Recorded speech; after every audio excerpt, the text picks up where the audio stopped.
guys, we're back. Hello. Any Hello. luck at a game? No. There's a couple ones shaping up though. Yeah, I see Cass vs. Yoga's playing, so the winner of that might play sort of a little bit later on. A lot of these games are actually getting pretty close. BratOK versus Namshar might actually be starting here shortly if that hasn't already started. Namshar just got advanced. Nice, that timing works out well then. Namshar is a player that I would definitely like to see contend. Again, I know a lot of you guys have been asking to see some people like Wellmoon and others, and we haven't forgotten, but the brackets are just kind of riding out one particular direction. I do want to give some shout-outs, though, because we had Jumper Legs resub for 10 months a little bit earlier. It says, hello, Base Trade, almost 1 year. And then Astro Archer just resub for 9 months as well. Thank you guys for being awesome.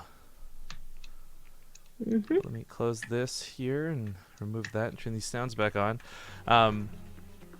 Man, so I guess now that we have some downtime, we can talk about some stuff. I do want to give a shout out. You guys might not know who this is, and it's not going to be too relevant right now, but we got to meet somebody at BlizzCon. Her name was Mika, and I guess she's the person in charge of the StarCraft Twitter, or at least Blizzard social media to an extent. I don't know the full length of like what her job encompasses, but if you guys noticed, the StarCraft Twitter was actually on point this weekend. Like, it was nailing it, not just with highlights, but with comments and references and quips, and she just did an absolutely phenomenal job. As someone who's been very, very upset with the way the esports Twitter's been run, as well as the main Twitter only being used to basically advertise Loco, like, I really am glad that they have someone who's stepped it up and brought, like, again, I want to make this clear before I move on. I love Loco. Loco's like one of my favorite people to see at events. We had a great time hanging out this weekend. I don't want anyone to misunderstand that. But the point of it is, it just wasn't, the Twitter really wasn't being used well. Social media has always been like a weak point for StarCraft. So I just want to say she's been doing a fantastic job, and it was really cool to meet the person face to face who's behind making that better. Yep. I messaged Namshar, and he said sure. I think BratOK went away for a little bit. Okay. It sounds really like dire the way you say that. Like, your dad's gone away for a little while, okay? Yeah, just grab a pack of smokes. He'll be back. We hope one for day. Christmas.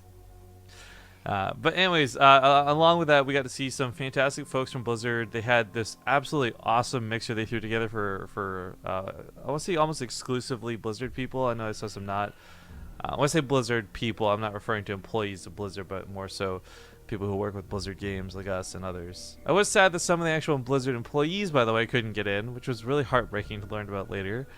But overall, really great time getting to see and meet people. Of course, Jesse from Ting showed up. He was hanging out with us a lot this weekend. He was just having a blast, I think, nerding out. Finally being able to be like, yeah, I got to go to BlizzCon, like, for work. How cool is that? That is pretty cool. They get a Glurp for 12 months. Glurp. That's a 1 year resub. We'll talk about that in a second. It says, whoa, you're a base trade. Keep up the good job. Thank you. And then Nothing Man 32 for 20 months. And of course, if you guys don't know, we got these awesome Partoof medallion coins. I guess I shouldn't call them medallions. They really are supposed to be coins. This is the old one. We got a 2016 version now, though. If you have been subbed for 12 months or more, you're totally eligible to get one of these. So even if you have been subbed for 20, you never claimed it, what you do is you send me a message here on BaseTradeTV, so onto the Twitch channel itself. Not a whisper, but like an actual message. And that will let me submit your name to the bot. The bot will check if you've been subbed for 12 months. If you have, it auto-replies with a form. You fill out the form. Zombie Grub mails you out a Partoof. Woo! And these are made of metal. They're pretty heavy-duty. They're really awesome, and just it's cool that they're a thing, I guess. Of course, the 2016 one doesn't have the P as messed up as this current one is. As you can see, it's nowhere close to matching the way it's supposed to look on either side. Feels bad, man. Huh. Billowy is online. Keen is online. Are they playing the Go for StarCraft? Maybe. Oh, I heard that a lot of more Koreans are actually playing in the Go for StarCrafts, even though they're just for points. So, I can't say who said this due to their worry about getting in trouble with contracts and stuff, but I just want to point out, hopefully if things go according to plan, there will be at least 2 to 3 Koreans that will be tweeting out / verifying what I'm about to say later once their contracts end with their current teams. But, so with Pro League dying, there's a lot of kerfuffle, and I got caught in some of the crossfire for the way I'd phrased some things, and whatever to that regard for the moment.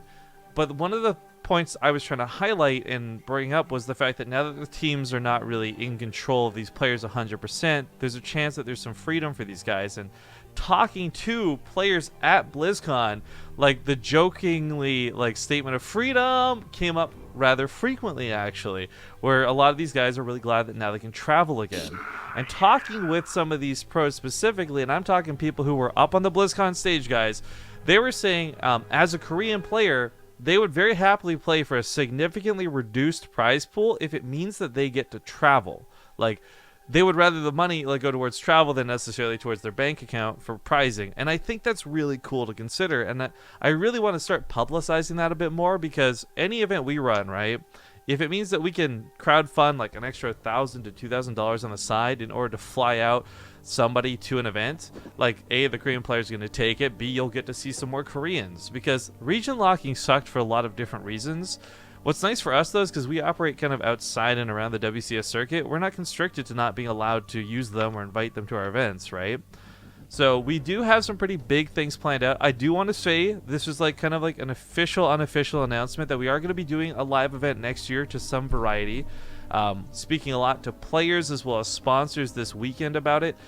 We'll be able to hopefully put something official in the works at the end of the month.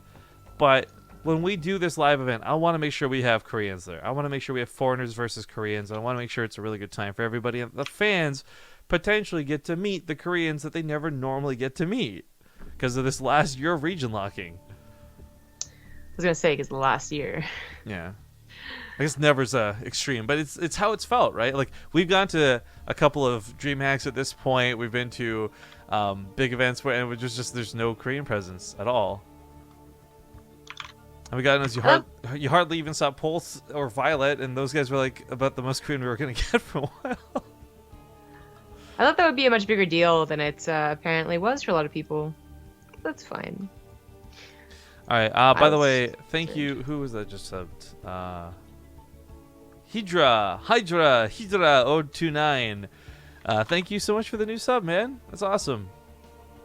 By the way, I don't know if replay packs from this are going to be available to the public. I will ask Naruto, aka Take TV staff, if we can a little bit later. But even if we can't send replay packs from this, we do send out a ton of replay packs. So if you guys are subscribers on the channel, hopefully some other subs can verify that it's awesome and we send out a lot, etc., etc. Oh, what's going on here? I don't know why Cass joined. I didn't say anything, and no one else did either. Okay. I just saw a kick, and I was like, what's going on? Okay, so the lobby is BratOK versus Namshar. It's TvZ. Namshar, by the way, I want to point this out. He just finished saying he was okay with Cass staying in the lobby to spectate. I don't think he should have said that's okay, to be honest. BratOK and Cass used to be teammates, and I'm not saying Cass would help him cheat, but you don't want to put the option there, right? Like, personally, I don't know about cheating. Well, no, like I want to make it clear, I'm not accusing, but I'm saying like the option would be there if you were to let somebody spectate, and I personally think it would just be silly. Like, why even? It's like us streaming with a delay. We know a lot of players aren't going to stream cheat, but we put it there to be safe. Well, I don't know about any of that. Like, I don't think that's really anyone worries about when they see someone that they know. But I think that it is legitimate not to let them in because Cass is in the bracket, and they could be facing each other for the last qualifier spot. That's true. Why would you just give them another just adds DVT on to to look at? Yeah. So before we get into the game, I'm not sure if people are asking about my hair so much. I know, guys, my hair is gross. So leave me alone. Self-conscious. Hello. But we're gonna get into the game. In the bottom left side for the Home Story Cup 14 European qualifiers, we get the red Zerg player, none other than Namshar. Of course, nowadays playing for Dead Pixels. Mm-hmm. In the top rights, we just saw him. He is the orange Terran, BratOK. So they also announced that the spray bug was fixed, I guess, where if you sprayed through the fog of war, your opponents could see it. Yeah, that was fixed before BlizzCon. Yeah, but I'm hoping, like, I really want to see more spray action, I guess, is what I'm saying. It might be later on in the game too much to ask because there's so much going on, macro, micro, and all that. But, like, even just, like, early game stuff, you got your drone walking around, maybe your SCV scouting because you didn't build a Reaper. I don't know. I want to see spray action. But there's no question about whether there'll be Reapers this game or not. BratOK going 3 barracks deep. Yeah, right. Now, last time he didn't dedicate to this. We just saw him play a series versus Liang where he built like 5 and then went into Marauders with slow instead of a faster factory. And I'm not sure what the cause of that was, but this time around, Namshar, if he's not rushing out a Roach War in the same way Zhugliang did, BratOK may stick to the Reapers. Maybe. That really might have been the reason that he chose to do so. Like, he was like, okay, I see. Well, I'm trying to think, because I'm pretty sure he didn't see the Roach Warren before he stopped making Reapers. Because he really only made 6. That's not a lot. That's not a lot of time spent making the barracks. But anyways, that might have been the reason. I thought he transferred over so quickly out of Reapers because there's been a lot more, especially on Frozen Temple. Zerg's trying to go for the counter all-in, and you want something to actually be used as opposed to just having Reapers, although it's pretty useful. But it might have just been a Frozen Temple strategy. Is like the third option too. That's very true. And Galactic process, completely different. Not going to do it. Yeah, some maps really tailoring to that direction. I want to see something real quick. We're at 1,121 subscribers currently. Whoa! Big shout out to In Control as well. Thank you for the host, man. You guys are joining us for the Host Break Up 14 qualifiers. Of course, there's some stream delays, so if you guys got questions, we're trying to answer them. But big love for that host. Had a blasting In Control at BlizzCon this weekend, and like I said, I really enjoyed his commentary for Choutcraft. So I hope you're doing well, dude. I hope you had a good trip. But okay, anyways, Reaper's dancing around for the moment. Queens, I had some point about subs. I forgot what I was gonna make. I'll remember later, I'm sure. But the Queens are trying to fend off the Reapers right now. The grenades, though, a little bit tough to deal with. BratOK's Reaper's getting so freaking low, but not quite dead yet. He's still committing to the 3 Reapers at a time, too. He finally slaps down a command center, which will not be on location, which makes sense on Galactic Process. You don't have that wall or a very easy choke to use in case they do counterattack, although it's less likely that they would. This is starting to take control of the ramp, and this is that problem with Roaches, right? This happens in Frozen Temple, this happens here on Galactic Process. If BratOK just keeps skirting around the ramp, it can get Namshar on the wrong side of the ramp to abuse it for its grenades and the choke. That's where these Reapers really power through. Unfortunately, I lost 2 Reapers there. These little pickoffs are a pretty big deal because he's not actually picking off the Roaches in return. He's not killing 5 of them. We're getting 5 of them really low. The difference between Galactic Process and Frozen Temple's ramp, by the way, is that you can't immediately hop down and throw grenades on the ramp on Galactic Process and then hop back up.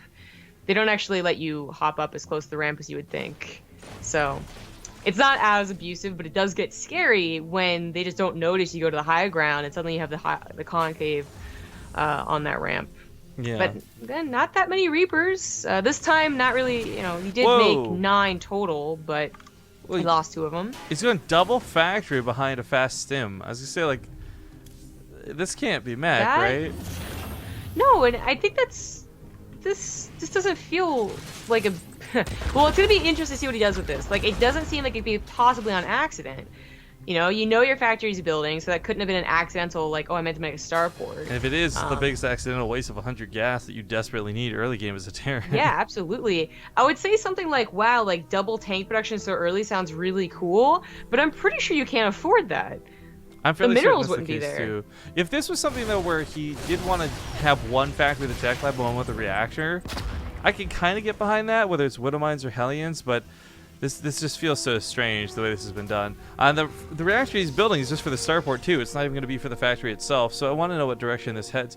It's going to be really cool if this is something where it does lead into double tank production. Don't get me wrong. That's how you should play the game in some regards, but... Yeah, you hit the nail on the head. It's not even the minerals. You don't have the gas to support that. Plus starport production, plus getting upgrades. Like, Terran later on, you don't even need your 5th and 6th geysers, right? Like, who cares? Gas is not a problem. But early game, it really is. I would say that definitely the minerals are the first problem, but then the gas is going to be the problem right after. Like, minerals are a problem right now. Gas is a problem now, because you're trying to build 2 medics at a time. And you don't have all 6 gases. In fact, he's only just getting his other 2 of the natural. I would love if this was to totally screw with Namshar, but it looks like it is just going to be double tanks. Okay, we'll see how he can afford it, but keep in mind that even if he does start affording like 2 medevacs and 2 tanks at a time, he's still only on 3 barracks, which is not a lot of bio production. So there's something being cut here, because you usually do wait till fully saturated 3 bases or close to it to get that second tank factory rather. And even then, a lot of Terrans don't get to factories to produce tanks. So this is just interesting.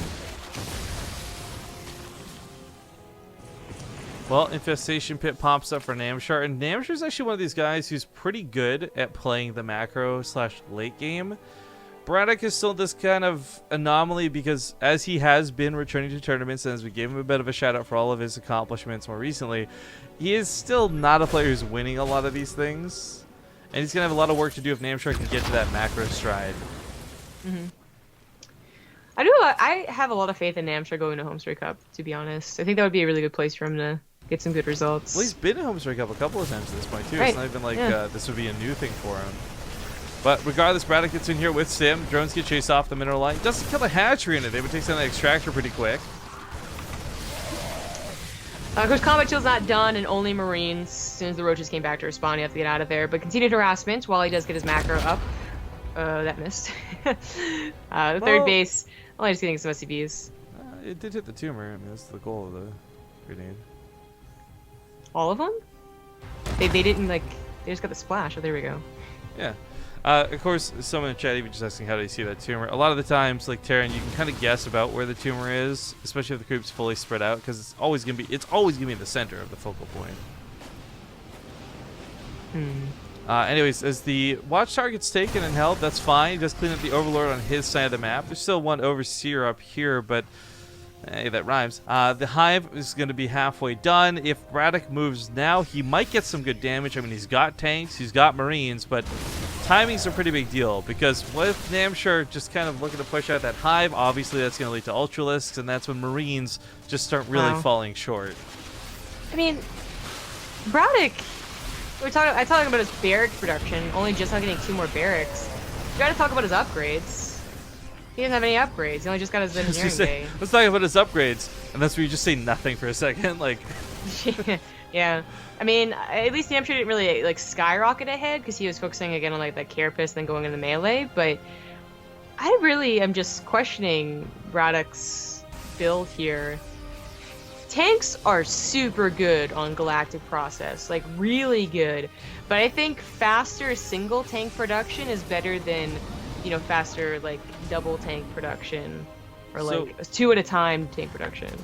What makes tanks good is the same thing that makes liberators good, which is what sometimes makes bio good. It's just the fact that there's all these funnels and chokes. If Namshar can actually get fights out here in these open spaces, the tanks aren't such a big deal. The liberators aren't as big of a deal. The Galactic process is riddled with these ramps and these chokes, and every Zerg player I've ever talked to just basically talks about how stupid and broken it is. And actually, Nurchio himself had quite a few words to say while we were backstage watching some of the StarCraft stuff, and I gotta agree, like, sometimes it does feel silly watching this. We'll see some Terran players just get those Liberators out so quick and just set up on the ramp, and there's just nothing to be done. You can't engage into it with Ravagers, you can't get Corruptors a lot of the case. Like, we'll see if BratOK can actually abuse that or not. No. Well, BratOK is fully saturated and is getting all the production he'll need for a while until, of course, the 4th base comes down. But it's obviously like desperately missing upgrades. There's barely even like a 1-1 timing he's gonna hit before Ultras are out, much less a 2-2. 3-3 Marines and Marauders look so bad versus Ultras in most cases. You gotta imagine like 1-1's gonna look like against Chitinous Plating and +2 armor. Right? What's interesting is if BratOK is basically just playing the long game on purpose. You know, usually that means a quicker 4th base and a lot of Liberators, like a 2nd starport's already thrown down. But believe it or not, if you have like 10 tanks and you haven't been losing them over and over again, those also take down Ultras pretty quickly, especially in chokes. I'm unsure if that was really the plan. There's still no 4th base. So Namshar, of course, still maintains a bit of an army supply lead. However, he did walk into those tanks, and no corrosive biles were filed on him. Nice fungal growth. We'll catch that front line of Marines. Now we're going to have those corrosive biles land on top of the units. Tanks go down, medevacs start falling, but these Ultras are fighting without Chitinous Plating, so already getting kind of low, and the Bio's still able to do some work. 2 seconds to go, but the last Ultralisk is going to go, barely not go down. Chitinous Plating kicks in, and it lives! 50 health! Oh my god. And then medevacts just all went down, those corrosive biles. This is a very odd game. I don't know. GG. GG. The tap out makes sense. Namshar takes the first game in this best of 3. That's gotta be super disheartening too, to see like, okay, he's dying. Oh wait, why did he just stop dying and almost dead, like for no reason whatsoever? Oh, kindness plating. But Yeah. it's not even kindness plating. Like I just feel like you brought it up, and there's a lot of emphasis on the upgrades, and that was a huge problem for so much of that game. Yeah. Well, there's so many problems. Really, like I really think that BratOK had a plan, right? And I think something might have gone wrong or didn't expect something, but what we saw was just something that looked really confusing, which was no upgrades, couldn't get maxed out, waited too long to get a good economy, and then pushed it with a mid-game push that wasn't even like mid-game, it was late game. Obviously, ultras were already out. So, of course, it was going to do poorly. Well, we're going to go to a small commercial break while we get into this next game, guys. It's been about half an hour since our last one, so we'll see you soon. Thanks for watching. Alright folks, we're back. Thank you for watching that small break for us. We really do appreciate it. We're just waiting for the players to ready up, so we don't have any we're not really holding this up. We're just waiting on BratOK to give us the go-ahead to get going into the game. Third map's going to be Frozen Temple. I'll actually just go ahead and swap over to the in-game screen so you guys can watch us wait for BratOK. Yep, it is a fantastic looking wait screen. Look at that StarCraft 2 lobby. Yeah, look at it. It's done nicely. Whoever hosted this really did a great job. Yeah, for sure. The hosting is the pinnacle. Although I do wish beauty. the host had provided some snacks of some variety, maybe some chips even. Hold on, I can help you out. If you're gonna put poos in chat, I'm not gonna forgive you. You don't get substance. I'm on a diet, so I have to have those instead. Clever. Thank you to if only Queens had more range, by the way, for the 5-month resub. What a race! I noticed, but are you wearing like a pin, or is it like a voting pin thing on your chest, or what is that? It is a voting sticker, fool. Sticker, my bad. Sticker. Well, pardon me, Zombie. All right, well, we're getting to game Was number there a 2. follow-up to that question? There was, but you made me feel so bad about asking, so I'll just move Okay, on. good. Spawning the top left side, we've got the Red Zerg player playing for Dead Pixels. It's Namshar. In the bottom right, as the Orange Terran, he is BratOK. BratOK, of course, trailing the series 0-1. Not a great thing, but I do want to remind everybody, because even the players seem to be forgetting, there is a double elimination bracket. Now, there has been also a considerable amount of walkovers in the losers bracket, but double elimination is always another chance for you to survive. And I think that for these guys, like some of them probably really quite badly want to go home, Story Cup. It's not just trying to get to the cool kids party, but it's also a tournament with quite a bit of money. Cool kids. I mean, like, let's be honest, it is. Can you imagine real life? Yeah, Because sure. like high school, the popular kids are hosting a party. You're only allowed in if you're invited, but one nerd could like compete for the chance. Actually, I think that's called hazing, and that's a frat house. Yeah, you become a pledge, right? And you just get hazed all the time. A pleb pledge. Exactly. Oh. Thank you to Tigger. Oh, he's Tigger. T-I-double-G-er. I didn't actually watch Winnie the Pooh. I don't know what he said. Just kind of know what he sounds like. That's how he spells his name, man. Oh, Thank okay, you, though, yeah. for the Twitch Prime sub. Awesome stuff. All right, so we Cool. got lots of Reapers coming in again. This is really interesting to see the way BratOK's used this, though. So in some instances, it's worked. In some instances, it's not. However, it does appear that he's using this as part of his opening rather than a dedicated super cheese all-in, which... I'm at a stretch to say seems okay. I think there's more cost-effective ways to obviously open with, but what he's doing with these Reapers is forcing Namshar to not get this really awesome passive play where we constantly talk about, right? Like, every Zerg player's dream is to have to do nothing and just make 70 drones and 3 bases and have a good time, then start playing the game for real. Yeah. By doing this, he guarantees Namshar will never get to that point. Yeah, that's true. It doesn't feel... He really is using it as just an opener in, like, he is using the first 4 minutes of this game to do Reapers. But, like, when Thermal does this, it's also just an opener. It's not an all-in. It's not even really cheesy at this point because he does it so often. But he'll make, like, 12, plus Reapers. And yet still have a good economy behind it, like a good economic macro game behind it. And it'll go, like, a good 14-minute long game. and you'd still call that an opener. What BratOK does really is just like, well, the first 4 minutes of this game, I'm gonna go for Reapers, and they might not do very much, and I might not get very many, and then I'll just try and follow up with it. It doesn't feel like it's actually utilizing what is so powerful about the Reaper, the 3-Rax Reaper, which is you get this dominating early game. BratOK just kind of gets like a good early game, and then you get a really good macro game behind it. Well, but I mean, part of that is he does disengage, I guess you could say, from the build a lot sooner than others do. Or at least Yeah, has exactly. It really is just like an opener, but just like... It's, you know what it is? It's like Maru back in the day, right? Like he would 2-Rax everything just as his opener. That was like normal play for him. Like Yeah, but I like the way that Thermal uses as an opener, I guess, better as opposed to what BratOK is using as an opener. I guess. You know what, I'm on board for agreeing with that. And I think Thermal's also just regularly shown so much better control. Not to say BratOK's doing anything too badly, but Thermal seriously plays like a god when it comes to Reapers. Yeah, and when you think about it too, like BratOK doesn't do anything wrong. He does some things interesting or just okay, like obviously right now. Or like in the last time we saw Frozen Temple, we followed up very quickly in the Marauder Slow. That's interesting. But Thermal also does like, he'll snipe the third base because he'll have, 12 Reapers off to the side.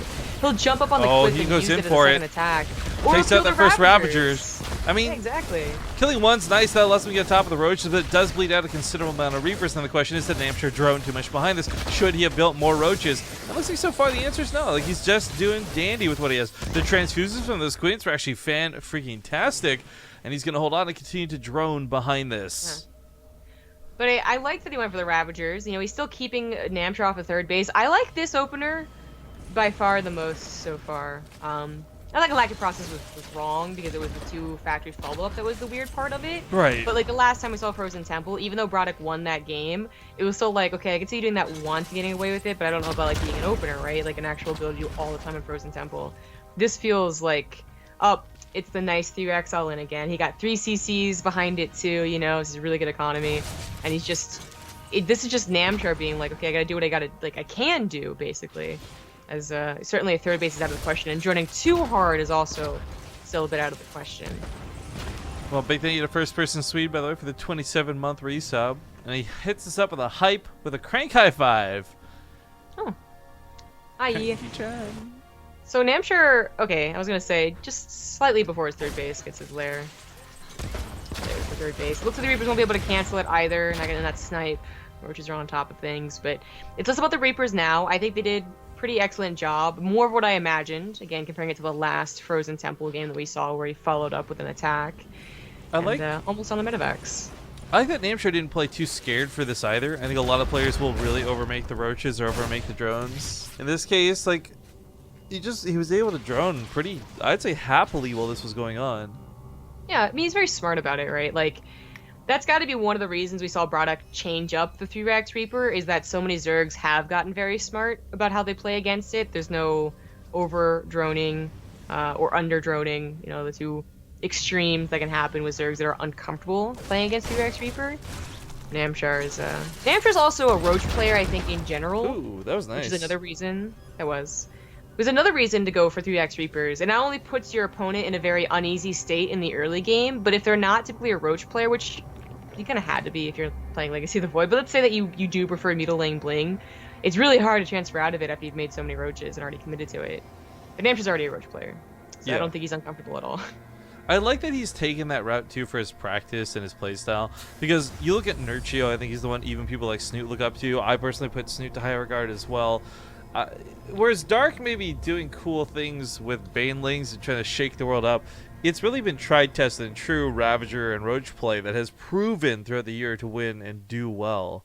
So the fact that that's the direction Namshar decided to take his playstyle, I really respect and I like. Plus, I think Banelings are silly. You're muted, by the way, for some reason. Oopsie, I must have a hotkey. Is there a hotkey for Skype? Anyway, the meta has really come full circle. Because like Roaches kind of phased out for a while too. A lot of people were trying mutilating Bling, but it's come back. But just denying this attack. Fortunately, I brought out a few more. Oh. I like his Reaper's use so far. Oh, jeez. Nowhere close, but that was like triangulating the middle of the group tumors, but Still, getting the Queen was a very nice kill. Drops in the main, now going to kill some of the Roaches. The Marauder's actually being picked up, and that micro out of BratOK was impressive to save such an important unit. Now, okay, on the left side, there's not a lot to be done with the Reapers right now, but if you know 100% of the Roaches are in the main, that's when the Reaper's going to very happily run to the third, or vice versa even. Regardless, for the time being, the Medevacs a little bit scared, didn't realize they had kind of free passage out of there. There weren't Queens, there aren't Fungals. It doesn't have a lot to fear. I would also like to bring up the fact that BratOK has actually gone for appropriate weapon upgrades this time, so that's cool. Yeah, no second factory. I think that was an attempted like galactic process build, but I'm still unsure as to how it actually executes perfectly. But regardless, this does look a lot better, you know. And as you were saying, like the Reapers coming in from the left and the right is what Euthermal really does make him like very powerful even into the mid game. They finally get killed, Yo, but that they works, opened up though. this pathway. Yeah, the Roaches were busy looking in the left and everything was in the main, so nobody was here to protect the third. The Marines kill the Queen. All the drones get pulled away. BratOK might not, he's not going to gut the base, unfortunately, but this was still just, look at this, opens the gateway to the main. It's just constantly like, you look left, I hit right with this guy. Yeah, this is some really nice play. It's actually really odd to see last game BratOK versus this game BratOK. Even the last time we saw him on Frozen Temple, it was more of a direct push and then eventually winning against Zigling. This one is actually, he plays some pretty impressive TvZ, but Namshar is holding on. I'm not saying that he's winning, but he is hitting every single place, really trying to pull Namshar apart.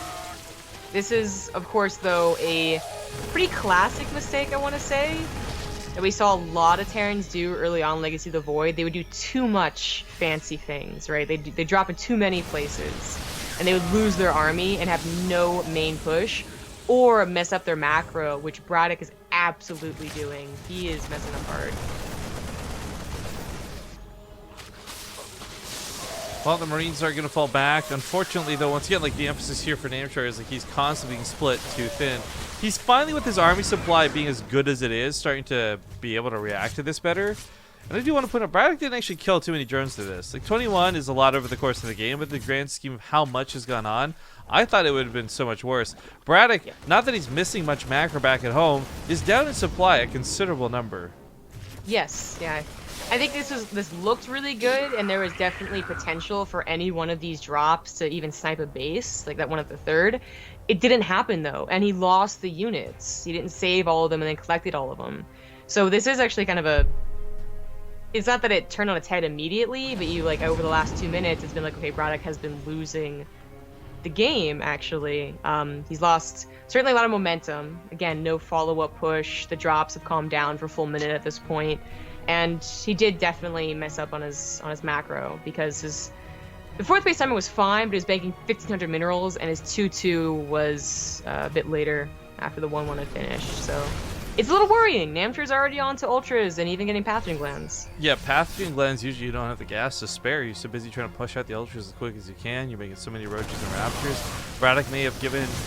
Wait, when did this score be 1-5? Good to go. BratOK may have given Namshar a little bit too much breathing room.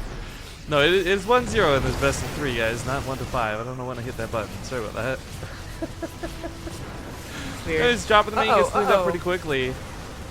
I don't think Namshar... Okay, no, he did. I was like, I don't think he realized where the drop actually happened. No, he still doesn't. No, in the natural, you're right. Was trying to deal with the Liberator, I guess, so that's a little awkward. 24 drones go down. Finally, the multi-pronged pressure actually doing, like, significant direct damage, and now BratOK has a supply lead. Yeah, not only knocking down the fourth base, but most importantly denying so many minerals in the main. That weird half... So loud. So the half drop in the natural. It all went really well for BratOK this game. However, Namshar's still trying to push this back. His army supply is not out of the game just yet. His upgrades are okay, and of course, with a couple of fungal growths here and there, should be able to finally wrap it up. But the Liberator proving to be the biggest issue right now. Yeah, he still hasn't dealt with it. God. Now, this was a case of everything just turning on its head real quick. Like, Namshar was doing fine. He was pushing BratOK back with every advance he tried to make. And then, all of a sudden, with 3 different attacks, 1 Liberator, 2 drops, it just became BratOK's game to win. So loud. Thank you, Riomar, for the back-to-back donations. Thank you. We'll get to the reason why this happened in a moment, but The Marine push looks to be really nice. He takes out the Extractors, the Ravagers diving for that front line to get the Corrosive Piles. Well, everything's coated in green from fungal growth. Nothing's actually dying, and this is going really well for BratOK. GG. I really, stylistically and obviously winning, feels like a very different player than that first game in Galactic. Right? It's like, did BratOK just let someone else play his computer for him in that first game and finally, like, dude, you lost, you idiot. Let me sit down. I'll finish my cereal later. Like, Yeah. Anyways, thank you, Remar. The first $5 donation said, ban that Billy dude. The second $6 donation says, unban Billy. And the rest is for you two with $26 on the side, Remar. You are way too kind to us. Thank you so much. And Thank you. Billy, you're actually unbanned. Don't worry, dude. Anyways, when we go to game 3 here in just a moment's time, I guess we'll duck off to a small break before we get there. And, oh, I want to take a big stretch now, too. See you guys soon. Actually, if the lobby's up right now, never mind. Let's just hop into it. I thought you would need a moment. Bitch, please. Can you tone it down with the swear words, please? Fuck you. Can you... Okay, I'll try. Man, Frog that was like... you. Watching, Frack you. watching that stretch, though, it's like a yawn. It was like contagious, and now I just want to stretch, too. Like, Yeah. Stretching is good, especially when you're super tired and a little bit sick and just want to go to bed. and frankly, just sitting down too long. That too. Yeah. Anyways, Frost No! coming up for the map. I don't want to vote. Stop calling me. Why wouldn't you I'm gonna vote, start Zombie counting on Grub? people. Vote. You should vote. Like, oh, it doesn't matter. Blah, blah, blah, blah, blah, blah, blah, blah, because I already did. It would be super duper cool if they reworked the electoral college system. I guess, yeah. It'd be like super cool if like the world just be at peace, you know? Well, Like that'd be great. so that's asking a lot, but I feel like the problem with the voting system in America, though, like it really could. There's so many better ways to do it. Yeah, yeah. That and the first past the politics. post, no bueno. But anyways, guys, we're gonna get into the game. Quick shout out, by the way, to a guy called CGP Gray, huge YouTuber, love his videos, and he's actually got a lot of really good ones talking specifically on not like the American elections, but like voting, period, and like the systems and methods in which we do it. It's probably my most informative and favorite video in that topic that has been cycled around a lot during this election period. But regardless, spawning here on the bottom right side of the map, he's going to be the red Zerg player, Namshar. Series currently stand up 1-1 on him. In the top right, as the Orange Terran, he is BratOK. Of course, people trolling me now with the 6-1 score update in chat. No, I don't know.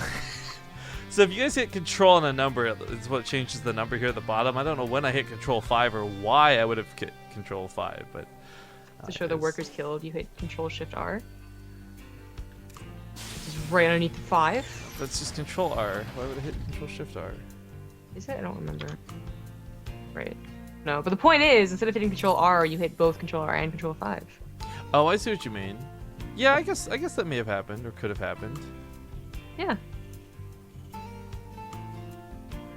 Some guy trying to correct your pronunciation. No! Of BratOK. which? BratOK. Oh. BratOK, Sake, Zugling. I don't care. Don't What- care. What I've Good. noticed is I think the only time I'm gonna get upset with it, like truthfully, is if Namshar were to correct me and he would go out of his way to message me, hey dude, I really appreciate if you'd say my name like blank, then I would take every second to study the way he wants me to say that and say it correctly. But when fans want me to say it a certain way, it's like I don't know that you're right, to be honest. Like, who are you? Where are your Yeah. credentials? Are you his father? Did you name him? I don't know. Like, Also, when it comes to just straight up like names that are attached It's to like- language, right? it's like Snoot. Sake. we've talked about Snoot. It's Snoot, probably the best yeah. example, right? Like, everyone, for those who don't know, Snoot's name is actually technically pronounced like Snoote or something along those lines. But he's said in many interviews and other things at this point, like, he just doesn't care, and Snoot's like a lot easier for people to see at a Also- glance. So, Yeah, like you try and pronounce it like that, and people just tell you that you're mispronouncing it wrong anyway. Like it's like Snoot, like it's like Luke, and you're like, okay, it's just, like, okay, I'm not gonna get the accent down. I'm not Like- French. I'm sorry. everyone calls you Jessica for some weird reason when everyone knows it's pronounced Jessica. Yeah, obviously, like, damn foreigners mispronouncing totally legitimate name. Of course, I'm one to Anyway. talk, right, Graham? Yeah, right. But seriously, like, I know for sure that I will not be able to pronounce a lot of these names correctly because a lot of it has to do with like having a good accent for it. And guess what? I have an American accent. I'm Man. sorry. Actually, we were talking about this last night, speaking of things. I don't know how this happened, but my name is spelled like this, guys. Graham Rogers, right? You can find that on my Twitter, it's public information, whatever. I got a check in the mail that was spelled to Graham Rogers yesterday. And this is like a check that's supposed to pay out to me and Zombie Grub. And it was just spelled so wrong. And I'm like, trying to think of a scenario of like what happened, right? You're like writing the check, and you're like, hey, what was the name of that guy I gotta write the check to? And the guy says Graham Rogers, and he hears something completely different than what was said, and like, I feel like that's kind of like how player names work to an extent too. I guess so. Let's talk so much about player names. I know, super important topics here at BaseTradeTV, always. Yeah. It's Frost. BratOK did not go for a 3-Rax Reaper build. It actually, like, Frost is coming in to be one of those like surprise 3-Rax Reaper build because the actual base layout is fine enough for Reapers. It's of course the fact that it's 4-player spawn and a big map that makes it unideal for it. So sometimes we've been seeing a lot of the Koreans, in fact, go for like the surprise 3-Rax on Frost. But the point is, didn't do it. Went for the 2-1-1, pretty standard build. Only has one engineering base, so I'm anticipating a factory push follow-up, and with vertical spawns, that is decent, not the best. I'd say horizontal is the best for the tank push. But, you know, if the Zerg lets you get up right against this ledge that you're on right now with the Queen next to the rocks, that can be brutal for the Zerg to deal with. Yeah, Overlord, take that. Yeah. But, yeah, like, certainly... Calm down with the swearing. You barely even heard it. It's kind of like... Anyways. You know what we need to do? Now... There's so many Pokemon names out there that like get punned. We need to like find Pokemon words we could use instead of swear words. That would be good. Charmander. God. Mock you. I'm just gonna start saying frack. Ekans. Doesn't sound like a curse word at all. Anyway, double drops coming in. Probably just gonna clear up creep, which is not bad, but it's not devastating, of course, to Namshar either. I think he will anticipate the follow-up. It's just a very, you know, Frost, anything but cross position. The follow-up to 2-1-1 is usually pretty much the same. I say that, but BratOK still not on a tech lab? Okay, there he goes. Alright, never mind. With factories. Yo, I have done so many sub shadows today. I think you should get this one. Because I don't want to read it. Hello, Nathanius. He's resubbed for 29 months in a row. Graham, I would eat microwave sardines for 40 years just to be the guy to catch the sweat off your brow before it falls into the ground in a mason jar made of fiberglass. Aw, Nathanius. You romantic sweetheart, you. That was the most romantic thing I've ever read. I was really sad actually. I wanted to do the co-op quite a bit with Nathanius, but he was understandably so like exhausted after BlizzCon. But dude, I had a great time hanging out with you this weekend, and you did a great job casting, Nate. Thanks again for being awesome. Yeah. You know, he's not going for factories at all. Like, he went for 3 extra barracks, which is, you know, totally normal, but not any tanks. They just bio right into the middle of the map. It's something though where he does have a considerable amount of bio, and Namshar sitting with roaches isn't actually gonna like have that many physical units on the field like you would if you had this much supply in lanes, for example. So we'll see how this goes. Grossenbau's get some okay hits on that ramp, but again, like Namshar can't really fight at face value. He kind of has to hit and run over and over, whether that's Corsair or whether that's just the roach auto attacks. Point is, these Marines attack a lot faster. He does cut off some of the reinforcements though, and BratOK ends up walking on the wrong side of the ramp for this. Coming from the backside though, Namshar going for a bit of a pincer. We'll see if it's enough. The army supply is still somewhat similar. That pincer messed up. Started moving in the Marines. I feel like Namshar should have this. I mean, first of all, he's forcing a bunch of stims, right? Even though the energy is still there for the medevacs, a lot of these Marines are still low. I think defensively, he just an advantage, right? Like, eventually more words are going to come out. His uptick in efficiency with that 2-1. Maybe a couple lings come in too. And BratOK is pretty dedicated with this. This is still 2 bases with only 1 engineering bay. And it's not killing Namshar. At most, it's keeping off a 4th base, which is not enough. BratOK even stopped producing SCVs. Well, that's the thing too. Like for Namshar, like he's never been hit too hard on the drone count for this, right? He's mining out 3 bases. His income looks phenomenal. That income graph, by the way, I guess orange and red look a lot similar, but despite the spikes, you can see just how heavily it is in the favor of Namshar. Yeah. This is quite worrying. I mean, BratOK, he wasn't, you know, the last game he had a moment where it was like, okay, he's down 40 supply, can he really do this? His drops aren't doing enough damage. Then suddenly it just turned and he was doing a lot of damage. But this is all one collected push. It's just numbers versus numbers, and I don't think the Bio's gonna win that number fight. He was dropping in 4 other locations, maybe, but he's just really going all in with his push. Yeah. The medevacs, of course, have got nothing to really hit them with. Like, there's no fungal growth to hold them in place. It's very important that the Ravagers stay alive through this, though. With the Liberators on deck, they're the only things that are going to be able to tear them down. And if these Marines can pick off what is only like 6 or so Ravagers, 7, excuse me, then those Liberators are just going to be the Kingmaker going forward. Namshar's going to be in a pretty good spot, though. I mean, Fester's on deck. He's got the +2 armor upgrades going for him. Like, this should... 200 supply. Yeah. Like, there's just no way BratOK should be able to break this, I feel. Especially, you know, no 3rd base down, creep spread being awesome. He's kind of turning this into an incidental all-in where he's just way too behind. I definitely think he wanted to do a very dedicated attack. I can kind of guess he was at 38, like in the one June Bay. I'm just curious as to why he went for like the pure bio, as opposed to like a tank push that abuses ledges, tries to get good positioning. As opposed to pure bio can surprise a greedier Zerg, maybe if Namshar got up to 70 drones in a 4th base. But Namshar was anticipating a follow-up. So it wasn't like he was going to be, you know, stupidly greedy. He knew what build BratOK was doing. He saw the one engineering bay, I think. So, I mean... When is? He got some worker kills, right? 16. Great. Namshar's still 50 freaking 6. GG's are just gonna get called. GG. A little bit of an anticlimactic game number 3, but hey, Namshar's still gonna take the series 2-1. Yeah. BratOK will go to the losers bracket. Ha! I see what you did there. Wasn't quite a rhyme, but it's kind of close. No, it wasn't. Regardless, though, guys, that is, I guess, as her point brings up, a loser's bracket to fall to. And we got a lot more games where this is coming from. Thank you guys so much for watching. I hope you've been enjoying the Homestory Cup qualifiers. We were planning on doing Corsair Cups this week, and I'm a little bit sad that we can't. But the Corsair Cup does not quite compete with the Homestory Cup qualifiers. So we'll just cast as much as we can, I guess, of what's available. But we do only have, like, this week to cast stuff, as we will be going to Korea next week. Again, that constant reminder. I think either today or tomorrow I'm supposed to meet with them too and start talking about technical specs for how we're gonna do our setup too. So like it's really like it's hitting me, like it's real, it's happening. It's so cool. Anyways, we'll go to a commercial break while we find our next series and our next game. I'll let you pick, and we'll be back soon. We'll see you guys shortly. Thanks for watching.